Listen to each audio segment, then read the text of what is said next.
నమస్తే, నేను ప్రశాంత్. 100 ఏళ్ల వరకు నరేంద్ర మోదీ గారే ప్రధానమంత్రి అని చెప్పేసి రాజ్నాథ్ సింగ్ గారు అయితే చెప్పడం జరుగుతుంది. ఎందుకు చెప్పారు? మరి ఇంకా అలానే ప్రధాని మంత్రిగా ఉంటే కనుక ప్రజలు అంగీకరిస్తారా?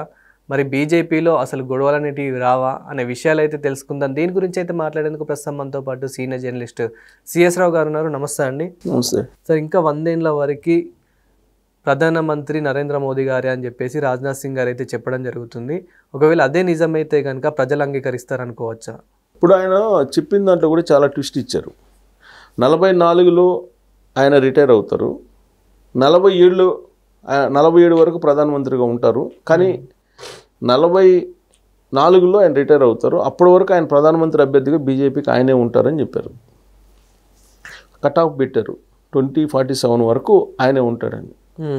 2047 అనేది భారతదేశానికి ఒక విజన్. అప్పటికి భారతదేశం నెంబర్ 1 కావాలి ప్రపంచంలో అనేది. అది కావాలని అంటే నరేంద్ర మోడీ గారు అధికారంలో ఉండాలి అనేది రాజ్నాథ్ సింగ్ గారి యొక్క అభిప్రాయం అయి ఉండొచ్చు. అందుకే 2047 అన్నారు. కానీ 2047 అయినప్పటికీ కూడా 2044లో ఆయన రిటైర్ అవుతారు. ఆయన రిటైర్మెంట్ ఎప్పుడు నరేంద్ర మోడీ గారిది అనేది ఇవాళ వరకు కూడా ఎవ్వరూ చెప్పలా. రక్షణ శాఖ మంత్రిగా ఉన్నట్టు రాజ్నాథ్ సింగ్ గారు మాత్రం ఇవాళ క్లియర్గా చెప్పడం జరిగింది, 2044 ఆయన రిటైర్మెంట్ అని చెప్పి ఆయన చెప్తున్నారు. ఎందుకు? నరేంద్ర మోడీ గారు తప్ప బీజేపీలో ఎవరు లేరని అంటే ఆయన ఒకటే చెప్తున్నారు.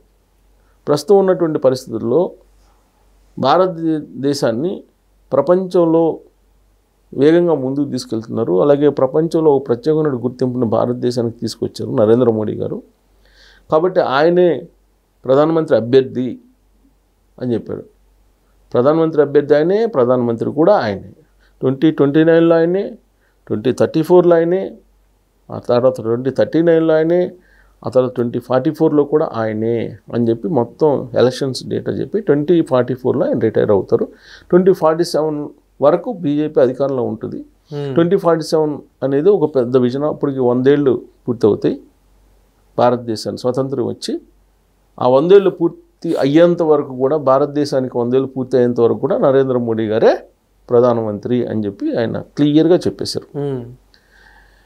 ఇప్పుడు ఆయన వయసు 76, 75 నుండి 76 వచ్చింది. ఇప్పుడు సెప్టెంబర్ ఈ నెల 17వ తారీఖున నరేంద్ర మోడీ గారి వయసు. అంటే ఇంకొక 15-20 సంవత్సరాలు ఆయన యాక్టివ్గా ఉంటారనేది ఆయన ఆరోగ్యం పట్ల అవగాహన ఉన్నటువంటి రాజ్నాథ్ సింగ్ గారు చెప్తున్నారు. ఇప్పుడు ఈయనకి 100 ఏళ్ళు అవుతాయి, భారతదేశం స్వాతంత్రం వచ్చి కూడా 100 ఏళ్ళు అవుతాయి. కాబట్టి 100 ఏళ్ళు నరేంద్ర మోడీ గారే, ఆయనకు 100 ఏళ్ళు వచ్చేంత వరకు ఆయనే ప్రధానమంత్రి అని చెప్పి చెప్పడం జరిగింది. మరి ఇది ఎందుకు మనం న్యూస్ కింద మనం విశ్లేషణ చేసుకోవాల్సి వస్తుందనంటే, బీజేపీ అంతర్గత రాజ్యాంగం ప్రకారం 75 సంవత్సరాలు నిండినటువంటి వాళ్ళు ప్రత్యక్ష రాజకీయాల్లో ఉండకూడదు అనేది ఒక నిబంధన పెట్టుకున్నారు. దాని ప్రకారం అద్వానీ గారి దగ్గర నుంచి వెంకయ్యనాయుడు గారి వరకు 75 సంవత్సరాల తర్వాత పక్కకి వెళ్ళిపోయారు. కొంతమంది వెళ్ళకపోయినప్పుడు కూడా వీళ్ళే పంపించారు, బీజేపీ పార్లమెంటరీ బోర్డే పంపించేసింది. ఎక్సెప్ట్ మోడీ గారి దగ్గరికి వచ్చేటప్పటికి ఆ రూల్ అనేది బ్రేక్ అయిపోయింది. యాక్చువల్గా ఈ రూల్ గురించి బీజేపీ వాళ్ళకన్నా కేజ్రీవాల్, ఆపు, అలాగే కాంగ్రెస్ పార్టీ వాళ్ళు, రాహుల్ గాంధీ గారు, వీళ్ళు ఎక్కువగా మాట్లాడారు. నరేంద్ర మోడీ గారికి 75 సంవత్సరాలు నిండిపోతున్నాయి, ఇక ఆయన ప్రధానమంత్రిగా దిగిపోతున్నాడు సెప్టెంబర్లో, ఆ తర్వాత ఎవరు అనే దాని మీద రకరకాలుగా భారతదేశ వ్యాప్తంగా చర్చ జరిగింది. యోగి ఆదిత్యనాథ్, గడ్కరీనా, లేదంటే రాజ్నాథ్ సింగా, లేదంటే అమిత్ షానా, ఇట్లా రకరకాల పేర్లు, లేదంటే ఫడ్నవీసా, ఇలా రకరకాల పేర్లు వినిపించాయి. అంటే ఆ స్థాయికి వెళ్ళిపోయినటువంటి క్రమంలో నరేంద్ర మోడీ గారు దాని గురించి ఎక్కడ అసలు ప్రస్తావించలే.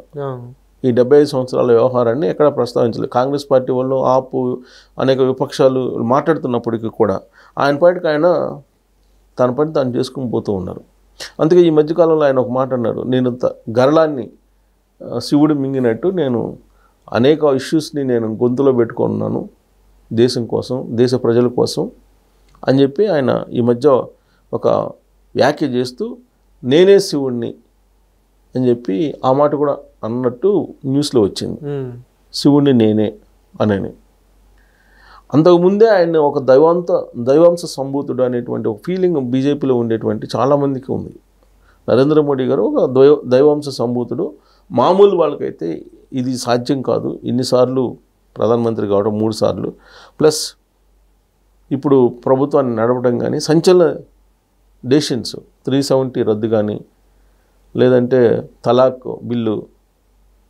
తలాక్ని రద్దు చేయటం కానీ, తర్వాత జిఎస్టీని పెట్టడం కానీ, ఇవన్నీ కూడా సెన్సేషనల్ ఇష్యూస్ చాలా ఉన్నాయి. తర్వాత పౌరసత్వంకి సంబంధించి కానీ, ఇవన్నీ నోట్ల రద్దు కానీ, ఇవన్నీ కేవలం నరేంద్ర మోడీ గారు కాబట్టి చేశారు. ఆయన ఇన్ని చేసినప్పుడు కూడా ప్రజలు ఆదరించారు. ఇప్పుడు కరోనా సమయంలో ఆయన ఏది చెప్తే అది చేశారు ప్రజలు. గంట కొట్టమంటే గంట కొట్టారు, చప్పట్లు కొట్టమంటే చప్పట్లు కొట్టారు, దీపం పెట్టమంటే దీపం పెట్టారు.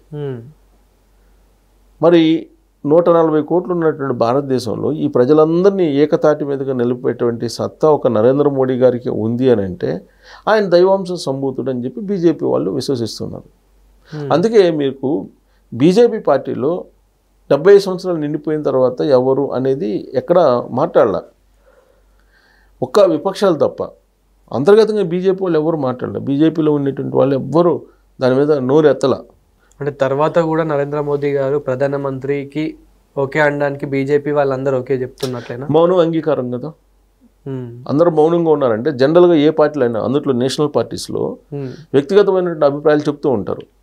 లేదు అంటే 75 సంవత్సరాలు నిండిపోయినాయి. మురళీ మనోహర్ జోషి గారు వైదొలి గారు, అలాగే అద్వానీ గారు వైదొలి గారు, వెంకయ్యనాయుడు గారు వైదొలి గారు, అలాగే ఉమాభారతి గారు వైదొలి గారు, ఇట్లా చాలామంది బీజేపీ వాళ్ళు అనేక మంది సీనియర్ లీడర్లు పక్కకు తప్పుకున్నారు కదా 75 తర్వాత. మీరు ఎందుకు తప్పుకోరు అని చెప్పేసి అడుగుతారు చాలామంది. అడిగేవాళ్ళు మామూలుగా అయితే. మీరు అడగలేదని అంటే మౌనమే అంగీకారం. అంటే నరేంద్ర మోడీ గారి నాయకత్వాన్ని బీజేపీలో అందరూ అంగీకరిస్తున్నారు. దీన్ని బట్టి ఇప్పుడు రాజ్నాథ్ సింగ్ గారు చాలా క్లారిటీ ఇచ్చారు. ఎందుకు అనుమానాలు ఉన్నాయి కొన్ని. 75 నిండిపోయినాయి కదా, ఏ రోజైనా ఈయన తప్పించవచ్చు ఆర్ఎస్ఎస్ అని. ఆర్ఎస్ఎస్ మోహన్ భాగవత్ గారు కంటిన్యూ అవుతున్నారు. జనరల్గా మోహన్ భాగవత్ గారే ఇప్పుడు 75 సంవత్సరాలకి ఆయన దిగిపోవాలి. సెప్టెంబర్ 9వ తారీఖున ఆయనకి 75 నిండిపోయినాయి.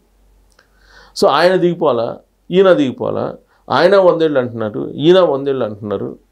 సో మరి ఈ 100 ఏళ్ల పాటు అధికారంలోకి ఉండాలి అని చెప్పి ఎందుకు అనుకుంటున్నారంటే 2047 అనేది ఒక విజన్ భారతదేశానికి.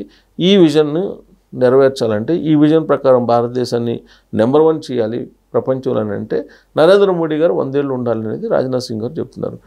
వేరే వాళ్ళు చెప్తే దాన్ని పెద్ద పట్టించుకోవాల్సిన అవసరం లేదు. బట్ రాజ్నాథ్ సింగ్ గారు చెప్తున్నారు. రాజ్నాథ్ సింగ్ గారు సీనియర్ పొలిటీషియన్, ఆయన అనుభవజ్ఞుడు. ఆయనే చెప్తున్నాడు నరేంద్ర మోడీ గారే కరెక్ట్ భారతదేశానికి అని. మరి ప్రజలు అంగీకరిస్తారా? ప్రజలు అంగీకరిస్తారని చెప్పేసి రాజ్నాథ్ సింగ్ గారు చెప్తున్నారు, నమ్ముతున్నారు ఆయన. అందుకే మొత్తం 2047 వరకు అంటే రిటైర్మెంట్ ఎప్పుడంటే 2044 అని చెప్తున్నారు ఆయన. మరి ఆ లెక్క ఏంటి అనేది 2044 ఎందుకు 2047 వరకు ఉండొచ్చు కదా. బట్ 2044 అయితే మాత్రం రిటైర్మెంట్ నరేంద్ర మోడీ గారు అని చెప్పి చెప్తున్నారు. మరి ఆ లాజిక్ అంటే వరుసగా ప్రధానమంత్రి అభ్యర్థిగా ఆయనే ఉంటారని చెప్పి చెప్తున్నారు. సో దీంతో క్లారిటీ వచ్చింది. ఇప్పటివరకు కొంతమంది బయటికి చెప్పలేకపోయినప్పుడు కూడా బీజేపీలో అంతర్గతంగా కొంత చర్చ జరుగుతుంది అక్కడక్కడ. అందుకే బహుశా నేను అనుకోవటం ఆ చర్చకి శాశ్వతంగా ఫుల్ స్టాప్ పెట్టేందుకు ఇలాంటి స్టేట్మెంట్ ఆయన ఇచ్చి ఉంటారని చెప్పి అనుకోవచ్చు. Thank you sir. Thank you.